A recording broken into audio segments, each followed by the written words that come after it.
बिस्मिल्लाहिर्रहमानिर्रहीम अस्सलाम वालेकुम दोस्तों, आपको एक और वीडियो में खुशामदीद कहते हैं। जी तो दोस्तों, इस वीडियो में हम एसएसटी के न्यू सिलेबस के बारे में बात करेंगे। बलूचिस्तान पब्लिक सर्विस कमीशन ने हाल ही में एसएसटी का न्यू सिलेबस जारी किया है। बलूचिस्तान पब्लिक सर्विस कमीशन ने कन्वर्ट किया है एसएसटी साइंस के सिलेबस को सब्जेक्टिव से एमसीक्यूज़ में यानी ऑब्जेक्टिव में।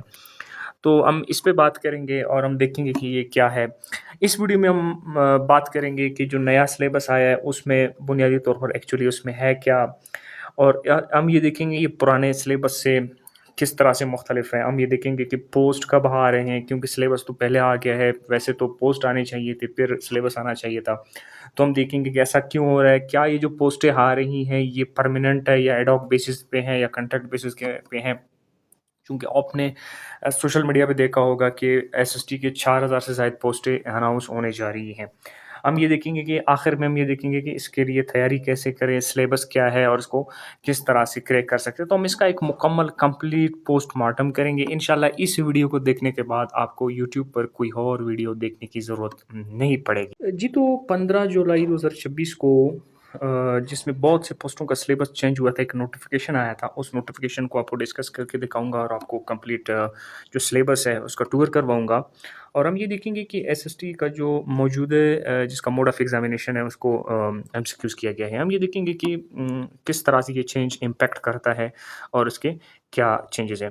सबसे पहले इस चीज़ को समझने के लिए हम ये देखेंगे कि एक छोटा सा लुकअप देंगे कि जो ओल्ड हमारा सिलेबस है और मास डिस्ट्रीब्यूशन क्या है। सबसे पहले आप देख रहे हैं कि यहाँ पे ये पुराना एडवर्टाइजमेंट है। यहाँ पे एसएसटी साइंस के हमारे साथ वैकेंसीज़ है। अब यहाँ पे क्वालिफ़िकेशन की तरफ अगर आप देखें तो क्वालिफ़िकेशन में हमारे साथ ये है कि bachelor degree in science from a recognised university, यानी आपके पास बैचलर डिग्री होना चाहिए, यानी आपके पास बीएससी की डिग्री होनी चाहिए थी। उसके साथ-साथ ये यहाँ जो एंड लिखा हुआ है इसको पे आपने तवज्जो देना है। And bachelor degree in education from a recognised university, यानी आपके पास बीएससी प्लस बीएड होनी चाहिए थी, तो आप एसएसटी के लिए एलिजिबल थे। या और यहाँ पे लिखा हुआ है आर, या फिर आपके पास bachelor degree in education honours होना चाहिए था। जो बीएस एजुकेशन करते हैं, जो बीएस एजुकेशन वाले हैं वो अप्लाई कर सकते थे। तो यहाँ पे एज लिमिट 21 से 35 साल और जो एक्स्ट्रा एज जो मिलती है 43 ईयर्स तक आप अप्लाई कर सकते थे। यहाँ पे पहले जो हमारे साथ हुआ करता था वो था कि 2 पार्ट्स में पेपर आपसे डिवाइड किया गया था। सबसे पहला जो कंपल्सरी पार्ट था उसमें इंग्लिश एसे था हमारे साथ 20 नंबर का, और उसके बाद पेडागोजी का 20 नंबर का पेडागोजी हुआ करता था। उसके बाद यहाँ पे जो साइंसेज़ है, केमिस्ट्री है, फिज़िक्स है, कंप्यूटर साइंस है, मैथ्स है, बायो, इनमें से कोई भी कोई भी 2 सब्जेक्ट आप चॉइस कर सकते थे और यही 2 सब्जेक्ट्स को इस्तेमाल करते हुए आप अपना पेपर पास करते थे। मिसाल के तौर पर आपने केमिस्ट्री और बायो उठाया, भी आपकी मर्ज़ी, आपने फिज़िक्स और बायो उठाया, आपने कंप्यूटर साइंस के साथ केमिस्ट्री उठाया। तो पहले ये सेटअप होता था कि आप ये सब्जेक्ट में से 2 किसी भी 2 का कॉम्बिनेशन उठाकर अपना पेपर पास करते थे, और जो कंपल्सरी वाला था इंग्लिश एसे और पेडागोजी का पेपर देते थे। आगे देखते हैं तो जो हमारे साथ एसएसटी जनरल का सिलेबस है और एसएसटी जनरल की क्या क्वालिफ़िकेशन है। एसएसटी जनरल के लिए उमूमन हमारे साथ क्वालिफ़िकेशन ये थी कि हमसे क्वालिफ़िकेशन माँगा जाता था अगेन बीए सिंपल बीए की डिग्री प्लस बीएड। यहाँ पे अगर आप देखें तो लिखा हुआ है कि बैचलर डिग्री एंड के साथ-साथ लिखा हुआ है डिग्री इन एजुकेशन, यानी एजुकेशन में आपसे डिग्री माँगा जाता था, या फिर आपसे बैचलर डिग्री इन ऑनर्स यानी बीएस एजुकेशन वाले भी अप्लाई कर सकते थे। लेकिन हालिया जो सिलेबस में चेंजिंग किया गया है उसमें कुछ मसाइल है, कुछ इश्यूज़ है, वो हम आगे जाके डिस्कस करेंगे। और आप देखिए कि जो मोड ऑफ पेपर था वो सब्जेक्टिव पेपर था, 100 मार्क्स का सब्जेक्टिव पेपर लिया जाता था, जिसमें अगेन 25 मार्क्स थे एसे एंड प्रेसी के लिए और 20 मार्क्स थे पेडागोजी के लिए। उसके अलावा फिर उर्दू में इस्लामियात और पाक स्टडीज़ में से आपको the candidates attempt 2 question, Urdu में से 2 क्वेश्चन और बाकी जो 2 पोर्शन में से 1 के क्वेश्चन आपको करने थे। ये जो मार्क्स डिस्ट्रीब्यूशन और एलिजिबिलिटी क्राइटेरिया पहले एसएसटी के लिए था, लेकिन अब जो पब्लिक सर्विस कमीशन के जो एग्जामिनेशन ब्रांच है उन्होंने एक नोटिफिकेशन जारी किया था 15 जुलाई 2026 को। उसमें कुछ बुनियादी चेंजेस किए गए कुछ पोस्टों के लिए, जिसमें एसएसटी सरफहरिस्त है। आप देख रहे हैं कि मोड ऑफ एग्जामिनेशन को एमसीक्यूज एग्जामिनेशन सेटअप पे लाया गया है, और कुछ और भी पोस्टें थे। हम फिलहाल इस पे एसएसटी साइंस पे फोकस करेंगे। तो एसएसटी साइंस में ये जो रिसर्च ब्रांच है बलुचिस्तान पब्लिक सर्विस कमीशन का, उन्होंने नोटिफिकेशन जारी किया है। आप देख रहे हैं कि syllabus for the post of secondary school teacher science in different department, यानी एसएसटी की पोस्टें स्कूल एजुकेशन डिपार्टमेंट में भी आते हैं, एसएसटी की पोस्टें सोशल वेलफेयर में आते हैं। जहाँ पे भी आएंगे तो मोड ऑफ जो एग्जामिनेशन हब होगा वो हमारे पास एमसीक्यूज होगा और उसके साथ टोटल हमारे पास 100 मार्क्स होंगे। अब कोर्स कंटेंट को किस तरह डिवाइड किया गया? इंग्लिश में जी, इंग्लिश को 10 एमसीक्यूज किया गया है। यहाँ पे हमारे साथ इंग्लिश में पार्ट्स ऑफ स्पीच है, इडियम्स एंड फ्रेजेस है, मेथड्स ऑफ लेटर राइटिंग है, फिल इन द ब्लैंक्स रखा गया। फिल इन द ब्लैंक्स को उन्होंने स्पेसिफाई नहीं किया है कि यहाँ पे वो आपसे किस तरह के फिल इन द ब्लैंक्स देंगे, यानी एग्जामिनर ने अपना साइड मजबूत रखा है कि वो पार्ट्स ऑफ स्पीच में से भी फिल इन द ब्लैंक्स ले सकते हैं, एक्टिव पैसिव में से, मतलब ग्रामर के किसी भी साइड से वो आपसे। उसके बाद एक्टिव पैसिव है, डायरेक्ट एंड इनडायरेक्ट स्पीचेस है और word translation English to Urdu है। इसको मैं तफसील से आगे जाकर आपको इसका कंप्लीट पोस्टमार्टम करके दिखाऊंगा कि है किस तरह और वो आपसे कहना क्या चाहता है। आगे पेडागोजी में भी उन्होंने कुछ चेंजेस लाए हैं और पेडागोजी में difference between pedagogy and andragogy, methods of teaching, instructional communication, teaching methods, ये उन्होंने डाले हुए हैं। आगे हमारे साथ है बेसिक कंप्यूटर नॉलेज। पहले ये था कि आप कंप्यूटर का एक फुल फ्लेज पेपर, वो एक सब्जेक्ट सेलेक्ट करते थे, लेकिन यहाँ पे अब चेंजिंग्स क्या लाई हैं कि 10 एमसीक्यूज का आपसे पेपर लिया जाएगा कंप्यूटर में, जिसमें आपको MS Word, MS Excel, MS Power Point और एक नई चीज़ देखने को आ रहा है कि आर्टिफिशियल इंटेलिजेंस एआई का इस्तेमाल टीचिंग में, एआई इन टीचिंग में एआई का इस्तेमाल किस तरह होता है। तो ये स्पेशली ये आपसे पूछा जाएगा। इसके भी 10 एमसीक्यूज होंगे, ये भी कंपलसरी है। अब उसके बाद जनरल नॉलेज में भी 10 एमसीक्यूज दिया गया है, लेकिन जनरल नॉलेज का जो सिलेबस है उसको बड़ा ब्रॉडर किया गया है। यहाँ पे पाकिस्तान हिस्ट्री एंड कॉन्स्टिट्यूशन, पूरा पाकिस्तान का हिस्ट्री और कॉन्स्टिट्यूशन आपको पढ़ने पड़ेंगे। बलूचिस्तान की geography, culture, endowment and social developments भी आपको पढ़ने पड़ेंगे। और यहाँ पे आगे है personal and collective health management principle. देखिए यहाँ पे हेल्थ मैनेजमेंट को भी दिया गया कि टीचर को पर्सनल और कलेक्टिव हेल्थ मैनेजमेंट के जो प्रिंसिपल्स हैं उनके बारे में पता होना चाहिए। और personal hygiene for disease prevention and clean environment, ये भी दिया गया है। और आगे again probation of physical touch, जो physical touch, good touch, bad touch जो हम कहते हैं कि अक्सर ये इसको डिनोट किया जाता है, तो ये भी दिया गया है और यहाँ पे इस हवाले से भी एमसीक्यूज वो दे देंगे। आगे चलते हैं जी। आगे हमारे पास केमिस्ट्री, अभी साइंसेस की बारी आ रही है, केमिस्ट्री इंक्लूड किया है। अब यहाँ पे उसने स्पेसिफाई किया है कि जो केमिस्ट्री होगी वो इंटरमीडिएट लेवल की केमिस्ट्री होगी और उसके 15 एमसीक्यूज होंगे। अब इसका भी बड़ा ब्रॉडर एक दिया गया है।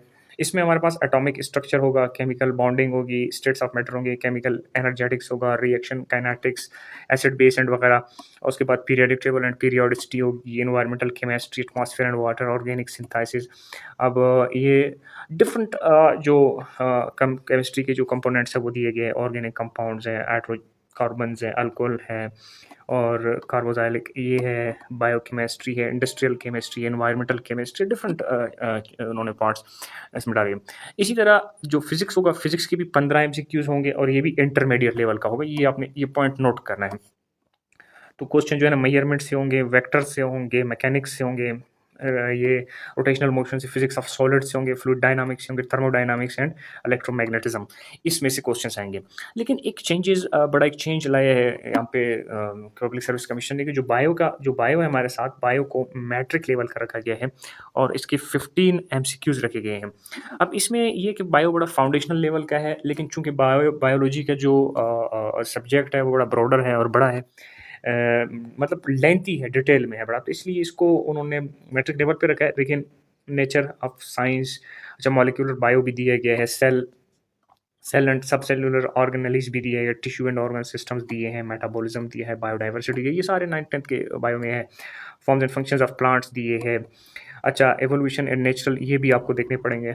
और गैसियस एक्सचेंज है, हेमोस्टेटिस है, ये कोऑर्डिनेशन एंड कंट्रोल है, ये 10वीं के उसमें बायोलॉजी में इंक्लूडेड है। सपोर्ट एंड मूवमेंट जी बिल्कुल वहाँ पे है, रिप्रोडक्शन है, इनहेरिटेंस है, आगे मैन एंड हिज एनवायरनमेंट है, ये सारे आपको देखने पड़ेंगे। तो 15 एमसीक्यूज़ यहाँ से होगा। उसके बाद मैथमेटिक्स है, मैथमेटिक्स को भी मैट्रिक के लेवल का रखा गया, लेकिन उसके भी 15 एमसीक्यूज़ रखे गए हैं। तो इसमें हमारे साथ लॉगरिथम्स है, फैक्टराइजेशन है, अलजेब्रिक मैनिपुलेशन है, ट्रिग्नोमेट्री एंड बियरिंग है, कोऑर्डिनेट ज्योमेट्री है इसमें, और straight lines, mathematical logic and polygons है।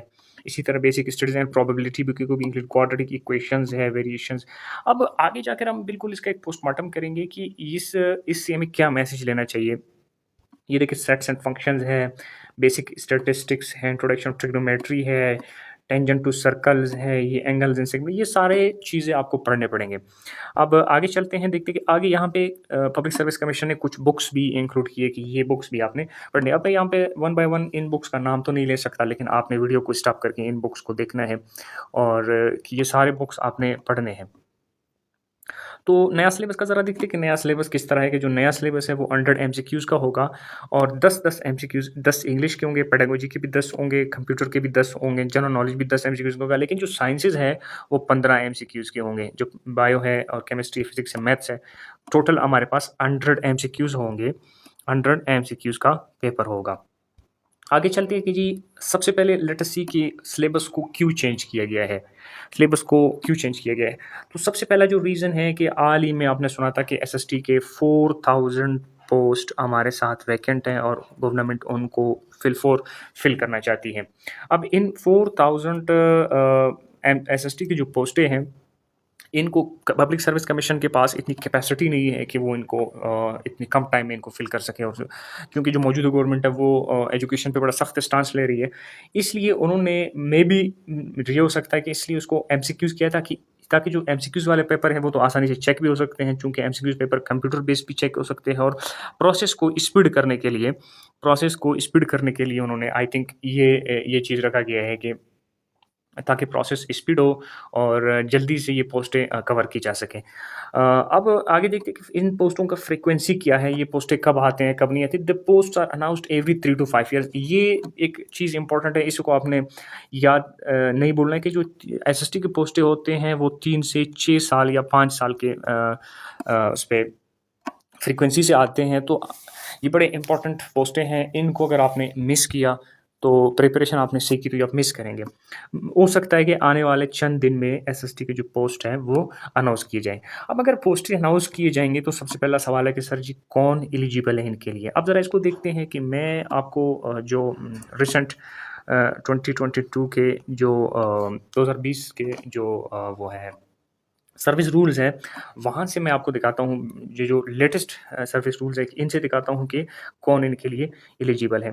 यहाँ पे अगर आप देखिए सेकेंडरी स्कूल टीचर साइंस है, यहाँ पे bachelor degree at least in second division in science 4 years with BEd from a recognised university. यानी आपके पास या तो आपके पास पुराना हम कह सकते हैं कि बीएससी हो, आपके पास बीएससी हो प्लस बीएड हो। अब यहाँ सवाल होता है कि हमारे पास कौन-सा बीएड हो, आपके पास जो 1.5 बीएड है, आपके पास 2.5 बीएड है या आपके पास 2 इयर्स वाला बीएड है, आप सब एलिजिबल हो।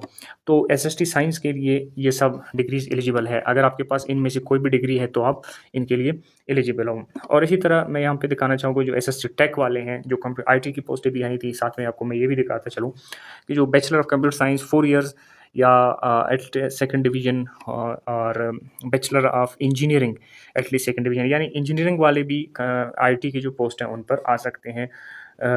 BCS bachelor of computer science और बैचलर ऑफ ये इंजीनियरिंग वाले भी इन पोस्टों के लिए एलिजिबल है। आगे चलते हैं एसएसटी जनरल के लिए, देखते हैं कि एसएसटी जनरल के लिए कौन एलिजिबल है। एसएसटी जनरल की जो पोस्टें हैं, एसएसटी जनरल के लिए बीएस इन एजुकेशन एटलीस्ट, यानी वो लोग जो बीएस एजुकेशन कर रहे हैं या बीएड ऑनर्स कर रहे हैं। बीएड ऑनर्स मैं यहाँ लिख देता हूँ, बीएड ऑनर्स वाले जो हमारे भाई हैं जो बीएड ऑनर्स कर रहे हैं, जो 8 सेमेस्टर वाले हैं यानी 4 साल बीएस वाले हैं, वो भी एलिजिबल है एसएसटी के लिए। या वो लोग जिनके पास बैचलर की डिग्री है, बीए प्लस बीएड की डिग्री है, ये भी एलिजिबल है। अब बीएड आपके पास 2.5 है, 2 है या बीएड आपके पास 1.5 है, जो-सा भी है आप इसके लिए एलिजिबल हो। हाँ, यहाँ एक सवाल बनता है कि कुछ लोग पूछेंगे कि मेरे पास एडीए की डिग्री है प्लस मेरे पास बीएड है, क्या मैं एलिजिबल हूँ? बिल्कुल आप एलिजिबल हो, लेकिन एक दफ़ा से आपको कमीशन से कन्फर्म करना पड़ेगा। जब ये पोस्टें आएँगी, तो आप वहाँ पे देख सकेंगे कमीशन की वेबसाइट पे लिखा होता है कौन-कौन से डिग्री वाले एलिजिबल है और अप्लाई कर सकते हैं। तो आगे चलते हैं, यहाँ पे मैं साथ-साथ आपको ये भी दिखाऊँ कि हेडमास्टर की भी पोस्टें अनाउंस होती हैं। अभी पिछले साल जो अनाउंस हुए थे हेडमास्टर के लिए और सब्जेक्ट स्पेशलिस्ट के लिए और असिस्टेंट डायरेक्टर, ये तीनों पोस्टें एक साथ अनाउंस होती हैं। इसलिए यहाँ पे इनको एक ही कैटेगरी में रखा गया है। एक ही कैटेगरी में इनको रखने का मकसद कि ये एक साथ अनाउंस होते हैं और इनके लिए टेस्ट एक ही लिया जाता है, फिर आपको पोस्टिंग कर दिया जाता है। अब मास्टर डिग्री विद बीएड, यानी आपके पास मास्टर की डिग्री है, मैं यहाँ एमए की जगह मास्टर लिखता हूँ, प्लस आपके पास बीएड है। मास्टर प्लस बीएड वाले इसके लिए एलिजिबल है और बीएस साइंस वाले, आपने बीएस किया हुआ है साइंस पे, अब उस उन्होंने स्पेसिफाई नहीं किया कि आपने कौन से साइंस में बीएस किया। ये जब कमीशन पोस्ट अपने वेबसाइट पे लगा लेता है, तो वहाँ पे वो मेंशन कर देता है, डिपार्टमेंट से पूछ के कौन-कौन से उस पे अप्लाई कर सकते हैं। और बीएस आईटी वाले, बैचलर ऑफ इंजीनियरिंग आईटी वाले इंफॉर्मेशन टेक्नोलॉजी वाले भी इस पे अप्लाई कर सकते हैं। अब आगे देखते हैं कि सवाल है, ये जो पोस्टें अनाउंस होने जा रही है अब शायद अगस्त के पहले या दूसरे हफ्ते में अनाउंस, तो क्या ये कॉन्ट्रैक्ट होंगे, एड हॉक होंगे या परमानेंट होंगे? तो एक चीज़ हमेशा ज़हन में रखिए, जो पोस्टें पब्लिक सर्विस कमीशन के ज़रिए अनाउंस होते हैं वो 95% परमानेंट होते हैं। तो इसलिए आपने इस चांस को मिस नहीं करना। जो भी पोस्टें इस बार आएँगे वो 100% परमानेंट पोस्टें होंगी और आपने तैयारी करना है ताकि आपने इन पोस्टों को, इस चांस को मिस नहीं करना है, इस चांस को ग्रैब करना है। 100% ये एड हॉक पे नहीं होंगे। हाँ, एड हॉक बेसिस पे भी एसएसटी की पोस्टें अनाउंस हो रही हैं। एड हॉक बेसिस पे भी एसएसटी की पोस्टें अनाउंस हो रही हैं और एड हॉक बेसिस पे भी हायरिंग जारी है। वो अलग से होगा, वो पब्लिक सर्विस कमीशन के थ्रू नहीं होगा, वो डिस्ट्रिक्ट से डीईओ प्लस डीसी हायरिंग करेंगे। वो जो एड हॉक बेसिस वाले होंगे वो अलग है। हाँ, अगर ये पोस्टें जिनका मैं इस वीडियो में डिस्कस कर रहा हूँ, जिनका सिलेबस आया है, वो यहाँ से कमीशन से होंगे और वो 100% परमानेंट पोस्टें होंगी। आगे चलते हैं कि इस सिलेबस के बारे में ज़रा डिस्कस करते हैं कि इस सिलेबस में चेंजेस क्या है, क्या डिफरेंसेस है। सिलेबस में जो सबसे स्ट्रक्चरल जो चेंज है वो ये है कि सारे के सारे जो साइंसेस हैं हमारे साथ, इनको सारे के सारे साइंसेस हैं हमारे साथ, इनको कंपलसरी किया गया है। यानी जो जितने भी साइंसेस है, अब ऐसा कैंडिडेट नहीं हो सकता जो 2 साइंसेस को टाले कि आपने केमिस्ट्री और फिजिक्स को सॉल्व किया, बाकियों को छोड़ दिया, क्योंकि आप बाउंडेड है, आपको 100 एमसीक्यूज़ करने हैं। अब 100 एमसीक्यूज़ को fill until end unless commission अगर आपको अलाउ करेगा एडवर्टाइजमेंट में, भाई वो तो अलग बात है कि कमीशन 100 से ज़्यादा एमसीक्यूज़ दे दे तो फिर आपको चॉइस हो, तो वो अलग बात है। अदरवाइज़ मुझे नहीं लगता कि चॉइस हो, इसलिए आपको जितने भी साइंसेज़ हैं उनको अब देखते हैं कि इस चेंज में जो ओल्ड मॉडल है और जो न्यू मॉडल है, इसमें डिफरेंस क्या है, क्या फ़र्क है?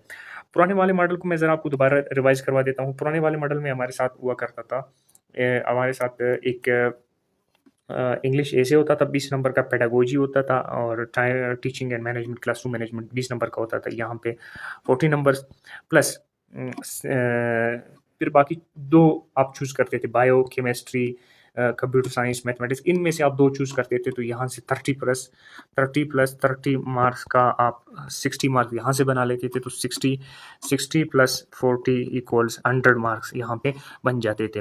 लेकिन अब इस बार बड़ा चेंजेस किया गया था। ओल्ड जो हमारा मॉडल था वो स्पेशलाइजेशन पे बेस्ड था और स्ट्रेटेजिक सिलेक्शन पे बेस्ड था कि आप बायो के स्पेशलाइजेशन हैं, केमिस्ट्री के हैं, कंप्यूटर साइंस के हैं, जिसमें आपका बीएससी था।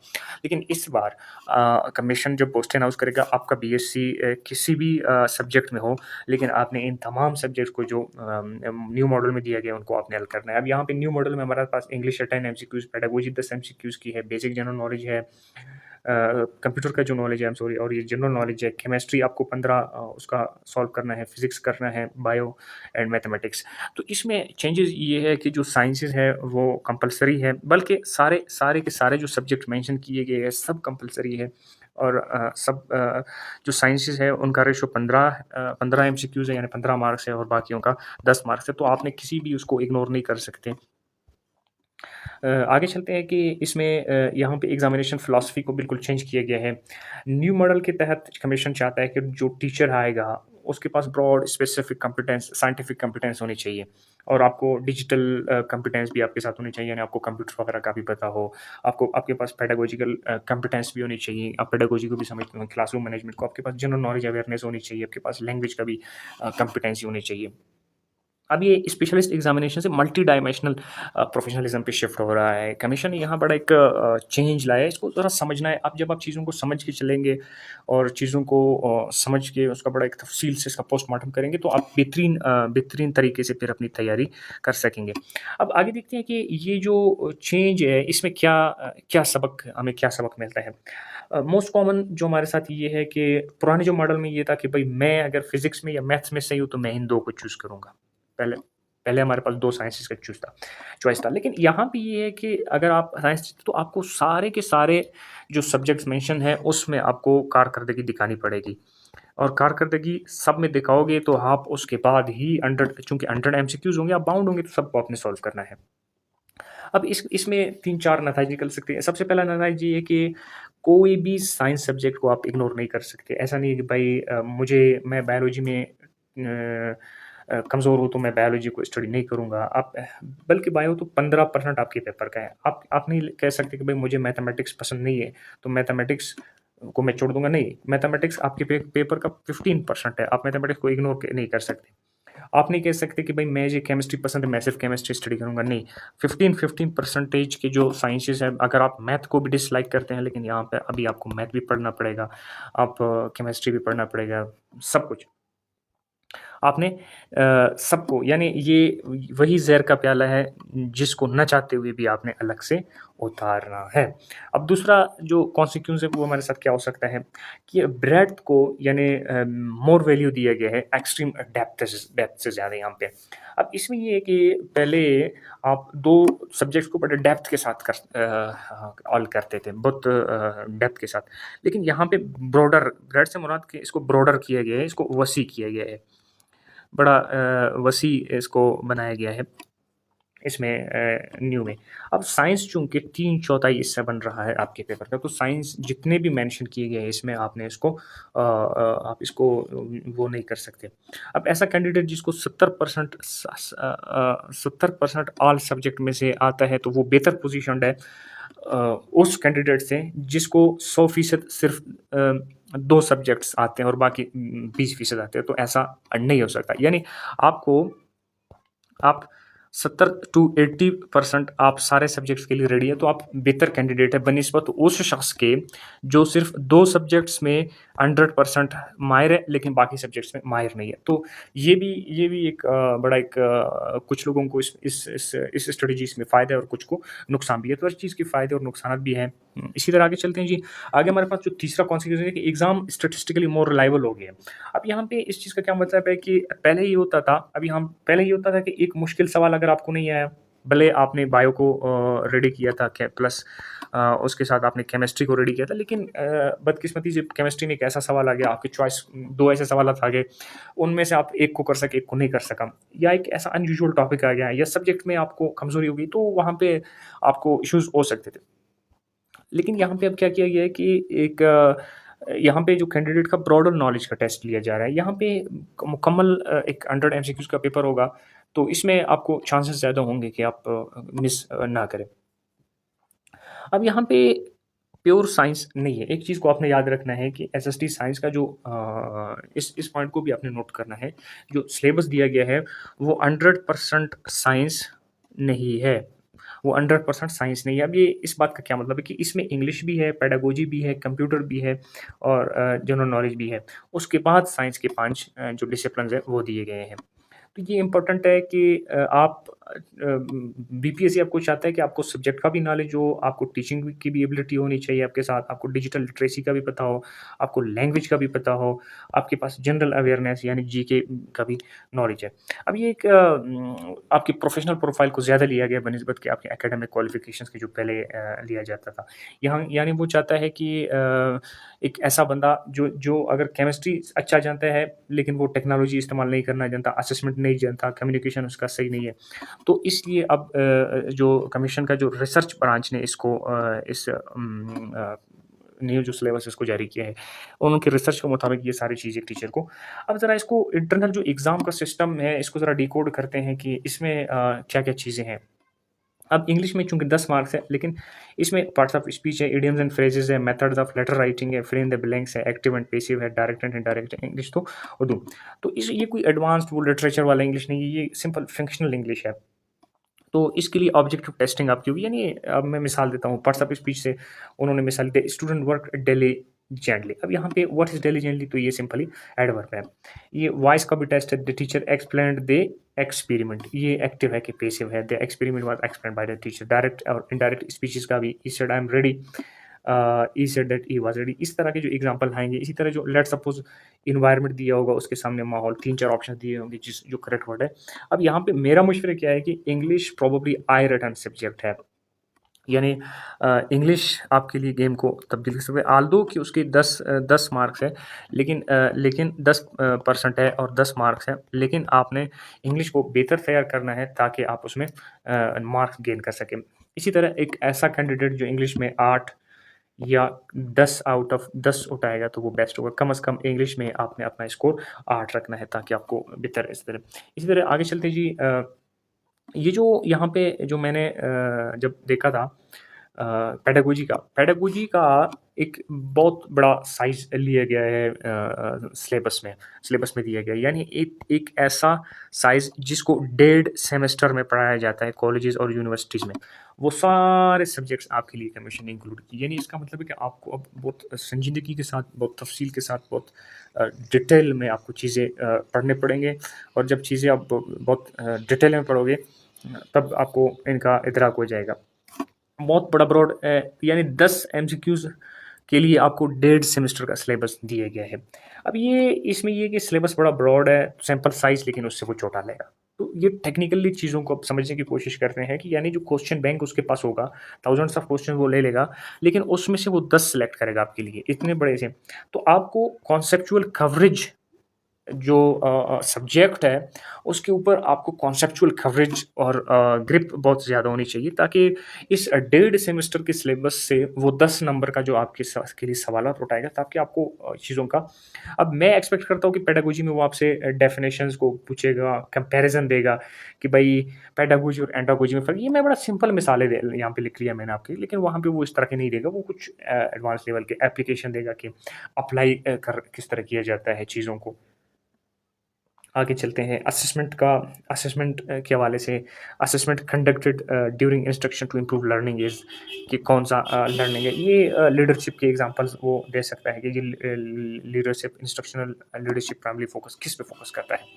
तो ये पेडागोजी में 10 एमसीक्यूज़ के लिए मुख्तलिफ़ चीज़ों से वो कर सकता है। आगे चलते हैं, सेक्शन सी में हमारे साथ बेसिक कंप्यूटर है। अब कंप्यूटर में बड़ा एक सिग्नल आपको दिया गया है कि जो वर्ड है एक्सेल, एमएस पावर, लेकिन उसके साथ-साथ आर्टिफिशियल इंटेलिजेंस को इंक्लूड किया गया है कि टीचिंग के साथ। अब इसमें हम देखेंगे कि ये एक बड़ा एक स्ट्रॉन्ग सिग्नल है कि बीपीएससी आपसे ये नहीं पूछेगा भाई व्हाट्स रैम, आपसे नहीं पूछा जाएगा व्हाट्स रोम। वो आपसे कुछ इस तरह के क्वेश्चन पूछेगा कि एक मॉडर्न टीचर डिजिटल टूल्स को किस तरह समझता है, किस तरह इस्तेमाल करने के काबिल है। तो वो वहाँ पे मॉडर्न सिस्टम्स की जानिब मूव कर रहा है, यानी नए सिलेबस में वो आपके ये चेक करता है कि आपका नॉलेज इसमें कितना वसी है, वो आपकी ब्रेड्थ को, नॉलेज के कितना ब्रॉडर है, नॉलेज की ब्रेड्थ को चेक कर रहा है कि आप इसमें यहाँ पे।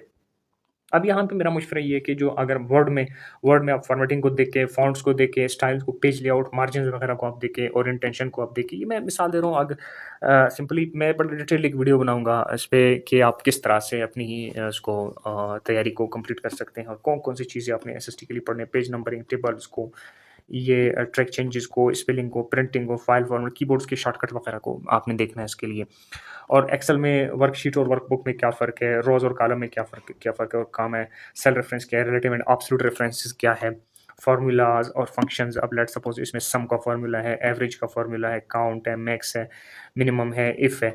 ये किस तरह से सॉर्टिंग, फ़िल्टरिंग, चार्टिंग वगैरह ये सब हम एक्सेल में किस तरह से करते हैं। तो ये सब चीज़ें वो आपसे पूछ सकते हैं एमसीक्यूज़ में। अब पावर पॉइंट में इसी तरह स्लाइड का लेआउट क्या है, टीम्स का, ट्रांज़िशन का पूछ सकता है, एनिमेशंस का पूछ सकता है, स्लाइड मास्टर का, प्रेज़ेंटेशन मोड, स्पीकर नोट्स का, मल्टीमीडिया किस तरह डालते हैं, बेसिक प्रेज़ेंटेशन डिज़ाइन, ये सिंपल पीपीटी जो हम बनाते हैं, पीपीटी जो यूज़ करते हैं, पीपीटी के हवाले से जितने भी क्वेश्चंस हैं, वो बुनियादी जो मालूमात है, वो आपको होनी चाहिए।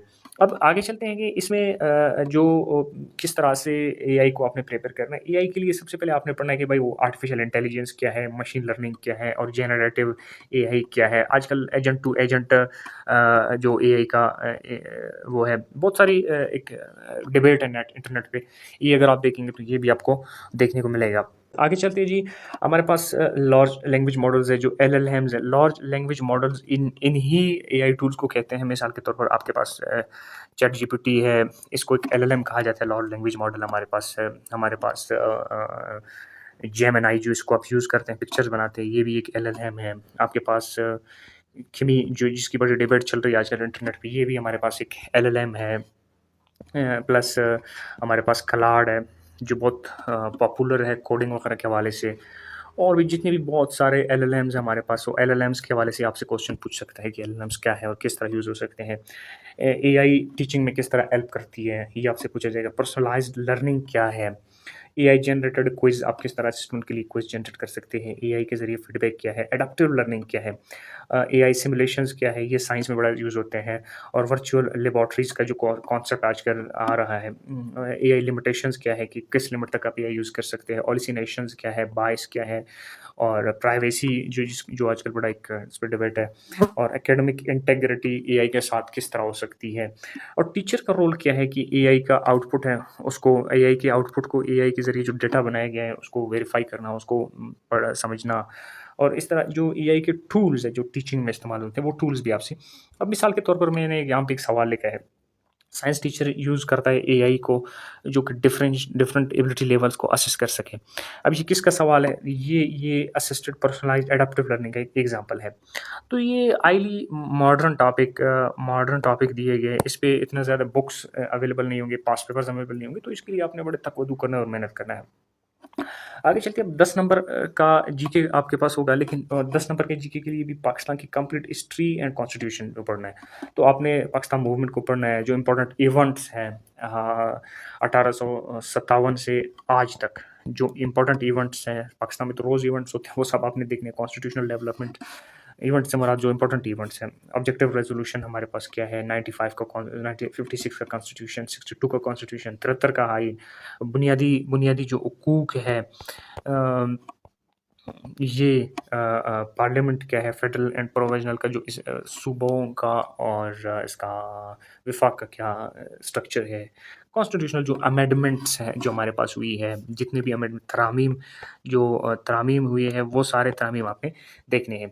इसके बाद बलूचिस्तान की ज्योग्राफी, बलूचिस्तान की कल्चर, सोशल डेवलपमेंट, इसको देखना है। वहाँ पे आपने डिस्ट्रिक्ट्स के हवाले से, डिवीज़न के हवाले से, बॉर्डर्स, बलूचिस्तान के बॉर्डर्स कहाँ से कौन सा बॉर्डर लगता है, पाकिस्तान के बॉर्डर्स जो हमारे कंट्री वाइड आपने देखने हैं। बलूचिस्तान के जो पहाड़ी वो है, रिवर्स को, लेक्स को, पासेस को देखना है। मैं स्पीड अप बता रहा हूँ कि चीज़ें आप एसएसटी लेवल के स्टूडेंट को ये चीज़ें समझ में आ जाती हैं, ज़्यादा वो बच्चों की तरह डिस्कस करने की ज़रूरत नहीं है। बहरहाल फिर भी मैं एक अलग वीडियो बनाऊँगा, उसमें बड़े तफसील से बात करूँगा। जो इंपॉर्टेंट सिटीज़ है, जो हमारे पोर्ट्स हैं, mineral and resources, agriculture and live stock, और कल्चरल हेरिटेज को देखना है, लैंग्वेजेस को देखना है, हिस्टोरिकल साइट्स को देखना है, पॉपुलेशन एंड डेवलपमेंट चैलेंजेस को देखना है। ये H D educational and health जो मसाइल है और जो चैलेंजेस है, ये किस तरह इम्पैक्ट कर रहे हैं डेवलपमेंट को, इसके भी सवालात आएँगे। तो इन सबको आपने देखना है कि ये जो सिर्फ़ बलूचिस्तान पे फ़ोकस नहीं है, पूरे पाकिस्तान लेवल पे आपने इसको देखना है।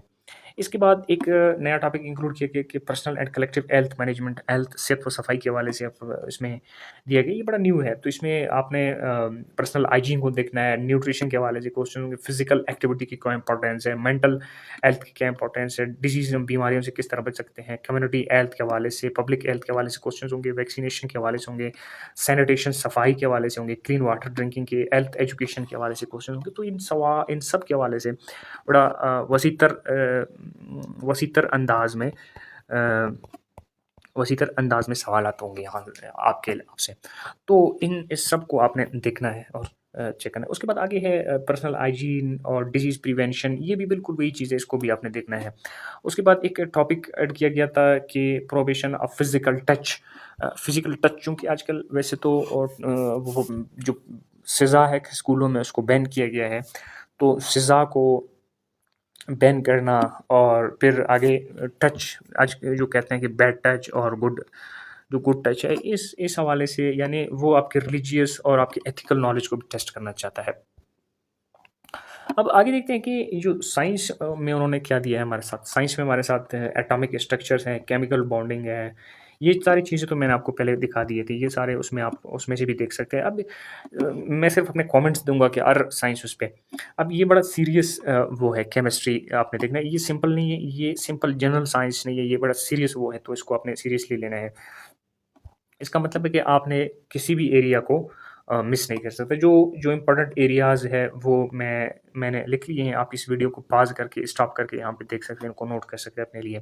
इसी तरह फिज़िक्स है, फिज़िक्स भी इंटरमीडिएट लेवल का रखा गया है। तो फिज़िक्स में जो टॉपिक्स हैं वो मेजरमेंट, वेक्टर्स एंड मैकेनिक्स वगैरह और रोटेशनल मोशन, फिज़िकल सॉलिड वगैरह, ये सब दिया गया है। तो इम्पोर्टेंट टिप ये है कि इन टॉपिक्स को आपने ज़्यादा देखना है। इस पे एक डिटेल वीडियो मैं बाद में बनाऊँगा, मैं सिर्फ़ आपको समझा रहा हूँ यहाँ पे। इसी तरह जो जो मेजरमेंट और वेक्टर्स, ये टॉपिक कुछ इम्पोर्टेंट है और मैकेनिक्स के हवाले से ये टॉपिक्स इम्पोर्टेंट है। ये सॉलिड्स में ये और फ्लूइड्स में ये टॉपिक्स इम्पोर्टेंट, थर्मोडायनामिक्स में ये टॉपिक्स इम्पोर्टेंट है, इलेक्ट्रोमैग्नेटिक्स में ये टॉपिक्स एनवायरनमेंट ये इम्पोर्टेंट है, ये टॉपिक्स आपने अपने साथ नोट करना है। अब आगे चलते हैं कि कीप इन माइंड कि केमिस्ट्री और फिज़िक्स इंटरमीडिएट लेवल के हैं, यानी एफएससी, यानी 12वीं जमात के लेवल के हैं और मैट्रिक लेवल का सिर्फ बायो और मैथमेटिक्स दिया गया है। तो ये जो बायो में ये टॉपिक्स इंक्लूड किए गए, आप वीडियो को स्टॉप करके इन टॉपिक्स को देख सकते हैं।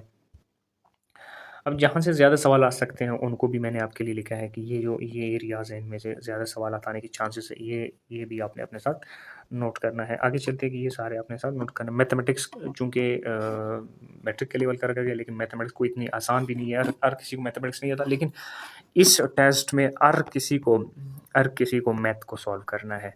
अब मैथ के जो 15 एमसीक्यूज़ है, 15% जो मैथ है, आपने इसको सॉल्व करना है, चाहे आपको मैथ पसंद है, मैथ आता है, नहीं आता है, आपने इसको करना है। आगे चलते हैं जी, आगे हमारे साथ है इस सब कहानी से हमें क्या सबक मिलता है?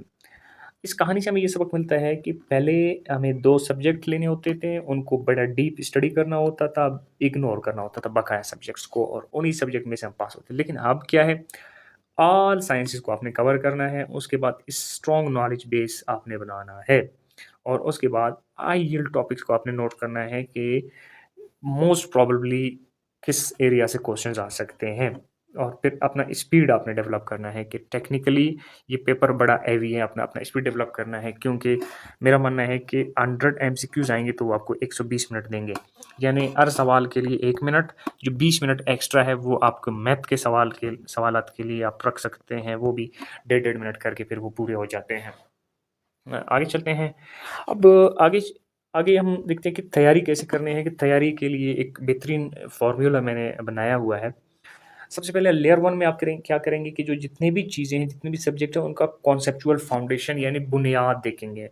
बुनियाद में हर चीज़ का डेफ़िनिशन, हर चीज़ का फ़ॉर्मूला नोट करेंगे, समझेंगे यूनिट उसका प्रिंसिपल्स क्या है, कॉजेज़ एंड इफेक्ट्स क्या है, कॉमन मिसकंसेप्शंस क्या है, प्रैक्टिकल ली उसको किस तरह अप्लाई किया जाता है, और एमसीक्यूज़ डिफरेंट वेरिएशंस के किस तरह के एमसीक्यूज़ आ सकते हैं। अब लेट्स सपोज़ मैंने उसका ला लिया है। अब V is equal to IR, इस चीज़ को सिर्फ़ आपने याद नहीं करना। आपने ये करना है कि अगर V इंक्रीज़ होगा तो R पे क्या इफ़ेक्ट होगा, अगर R इंक्रीज़ होगा तो V पे क्या इफ़ेक्ट होगा, इसका ग्राफ़िकल रिलेशनशिप किस तरह बनेगा, इसके यूनिट्स किस तरह बनेंगे। अब यानी ये मैंने एक मिसाल लिया है, एग्ज़ाम्पल लिया है। आप हर चीज़ के हवाले से, हर टॉपिक को आप पढ़ते हो, उसको आप इसी तरह उसका बड़ा फाउंडेशन, उसका बड़ा एक बुनियाद बनाएँगे। अब लेयर 2 में यानी सेकंड स्टेज पे आप क्या करेंगे, एक क्वेश्चन बैंक ट्रेनिंग करेंगे। क्वेश्चन बैंक से मुराद सवालात का एक अंबार अपने ज़हन में, अपने नोटबुक पे आप नोट करोगे। बेसिक रिकॉल क्वेश्चन बनाओगे, कॉन्सेप्चुअल क्वेश्चन, न्यूमेरिकल क्वेश्चंस आप बनाएँगे और उसको अप्लाई करेंगे। तीसरे उस पे आपने प्रैक्टिस करना है। ऐसा नहीं है कि आपने पूरा 1 मंथ लगाया और आपने स्टडी किया जी एक सब्जेक्ट को। नहीं, आपने मंडे को लेट्स सपोज़ मैंने मैंने ये मिसाल के तौर पर लिखा है। आपने केमिस्ट्री और बायो को दिया, ट्यूसडे को फिज़िक्स और मैथमेटिक्स को दिया, वेडनेसडे को आपने केमिस्ट्री और बायो किया, थर्सडे को आपने बायो और फिज़िक्स किया, फ्राइडे को मैथ्स और कंप्यूटर किया। इसी तरह इसको मिक्स किया, मिक्स इस टेस्ट किया। सैटरडे को और संडे को आपने एरर रिव्यूज़ किए कि ये एरर्स हैं, इनको आपने रिव्यू करना है। तो इन सबको आपने देखना है और इन सबको एग्ज़ाम के लिए फिर चौथे स्टेज पे आपने क्या करना है, एग्ज़ाम के लिए प्रैक्टिस करना है। 100 एमसीक्यूज़ फिक्स टाइम में और इस तरह के जो डॉट्स आप फिल करते हैं क्योंकि आपका एग्ज़ाम कंप्यूटर पे फ़िलहाल तो नहीं होगा, इस तरह के डॉट्स आते हैं, इसको आपने फिल करना है। तो ये इसके इसके भी प्रैक्टिस आपने करना है, रुकना नहीं है, किताब आपने नहीं देखना है, जल्दी डिसीजन मेकिंग करना है, इस चीज़ की आपने प्रैक्टिस करनी है। तो इसको आपने करना है। अब गलतियाँ कौन-कौन से वो गलतियाँ जो आपने नहीं करना है, सबसे बड़ा जो गलती आपने ये नहीं करना है कि आपने एमसीक्यूज़ वाले किताबों से तैयारी नहीं करना है। बाज़ार में बहुत सारे किताब आएँगे, प्रोफ़ेसर फ़िलानी का किताब आएगा, मिस्टर एक्स और मिस्टर वाई का किताब आएगा। अब आ भी गए होंगे क्योंकि उनको अपना बिज़नेस करना है, तो आपने ये नहीं करना है कि उसमें थाउज़ेंड्स ऑफ सवालात होंगे, नहीं। आपने 3-4 टियर्स में काम करना है। पहले टियर में आपने ऑफ़िशियल जो सिलेबस दिया है, उसको बिल्कुल देखना है, पढ़ना है। हर चीज़ की थ्योरी को पहले पढ़ना है कि ये है क्या, उसको समझना है। उसमें से फिर आपने अपने लिए एमसीक्यूज़ निकालने हैं या फिर उसी में से एमसीक्यूज़ आ सकते हैं। हर चीज़ के बुनियादी मकसद को, थ्योरी को यानी कॉन्सेप्ट को आप समझेंगे, हर चीज़ की कॉन्सेप्ट को और समझेंगे, उसके बाद एडवांस्ड लेवल पे इसकी प्रैक्टिस करेंगे। तो फाइनल जो मेरा मशवरा है कि ऐसा नहीं है कि मैं एक फ़िज़िक्स का कैंडिडेट हूँ, मैं केमिस्ट्री का कैंडिडेट हूँ, तो यहाँ पे आपने इस तरह करना है कि आपको केमिस्ट्री और फ़िज़िक्स 70 टू 85% आनी चाहिए, आपको फ़िज़िक्स 70 टू 85% आना चाहिए, आपको बायो 80 टू 90% आनी चाहिए, मैथ्स ये मैंने एक एग्ज़ाम्पल के लिए लिखा है ताकि आपको ये एक फंडामेंटल चेंज आ सकता है क्योंकि जो नया सिलेबस है वो ब्रॉडर है, ज़्यादा ऑब्जेक्टिव है, ज़्यादा कॉम्पिटिटिव है, सख्त है और इसको डिजिटल एजुकेशन इसमें दिया गया है। तो इन सबको कवर करने के लिए आपने क्या करना है हर टॉपिक को पढ़ना है, हर टॉपिक का कॉन्सेप्ट बिल्ड करना है, प्रैक्टिस करनी है, सब्जेक्ट को फिर रोटेट करना है यानी थोड़ा-सा इस सब्जेक्ट को पढ़ा फिर अगले पे जाएँगे, अपनी कमज़ोरियों को नोट करना है और एग्ज़ाम को सिम्युलेट करना है, यानी आपने एग्ज़ाम के लिए प्रैक्टिस करनी है। आखिर में जी एसएसटी की सैलरी कितनी होगी जी? जब ये पोस्टें आएँगे, जब आप सेलेक्ट होकर आ जाएँगे तो इसकी सैलरी 100 के यानी 1 लाख रुपए इसकी सैलरी होगी। थैंक यू वेरी मच ये वीडियो देखने का।